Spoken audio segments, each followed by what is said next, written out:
Good morning po mga kaibigan at siyempre doon sa mga nanonood at siyempre doon sa mga nag-likes at doon sa mga nag-subscribe. Marami pong salamat sa lahat at lagi niyong pinapanood itong ating video. At ito na nga po ating dinagdag po ito para sa mga konting idea po lamang sa kulay nung ating ipipinta ng before or after na pinturahan.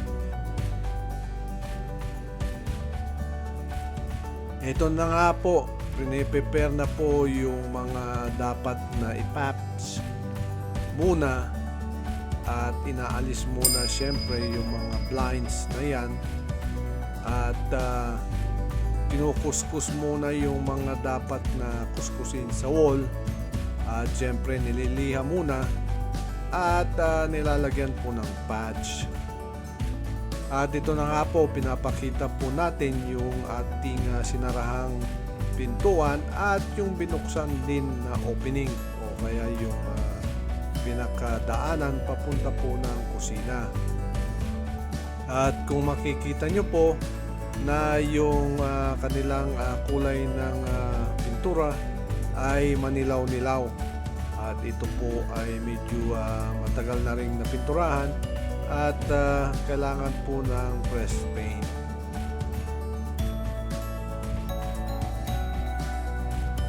Siyempre po bago natin po i-patch yung mga butas-butas ay inaalis muna yung mga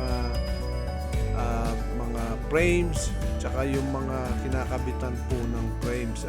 Mahirap namang iwanan yan dahil kuminsan hindi na po naibabalik sa dating lugar yung mga frames.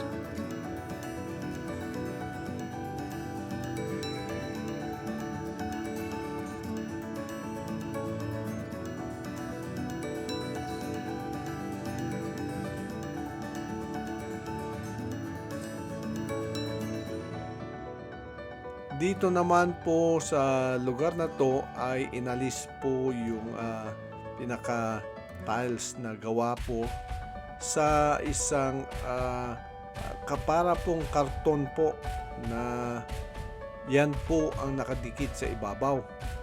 At kung makikita nyo yung wall ay prepare pa ni Brother Noel bago po pinturahan at siyempre kailangan munang isabay yung pagpintura ng hallway na yon dito rin sa salas. At kung makikita nyo na nga po na itong sala ay nakaprepare na po, pwede na pong pinturahan ito at syempre nililinis muna ito ng medyo basa-basang trapo, hindi naman masyadong basa para matanggal lang po yung alikabok sa wall para pag pinunturahan po ito medyo maganda po ang pintura at hindi po madumi. At syempre yung pinturang nilagay natin dito ay may halo na rin pong primer. Makikita nyo nga po na yung karamihan po dito sa lugar na to ay malalim at ito po ay nilagyan ng patch at syempre ito po ay pinatuyo muna bago po niliha. So yung preparasyon po nito ay medyo dinaanan din ng ilang araw at hindi po basta-bastang lihain yung basa pong pang-patch. Lalo na po pag malalim po yung kanyang pagkabutas o kaya yung hindi po pantay ay matagal po matuyo yung patch.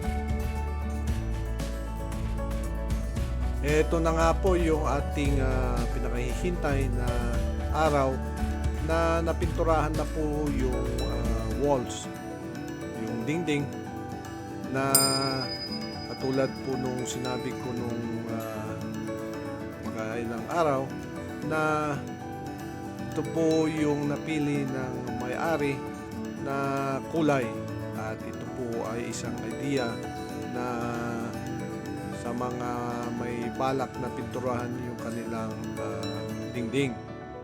At maganda po itong nakuha niyang kulay, at ito pong kulay na to at itong pintura ay may kasama na rin pong primer ito. Kaya hindi na po linagyan ng primer yung ating wall bago po pinunturahan. Ito po ay 2-in-1 na pong pintura. May kamahalan po ng konti, pero po mas nakakatipid. At salamat po muli sa mga nanonood, at siyempre huwag niyo pong kalimutang mag-subscribe.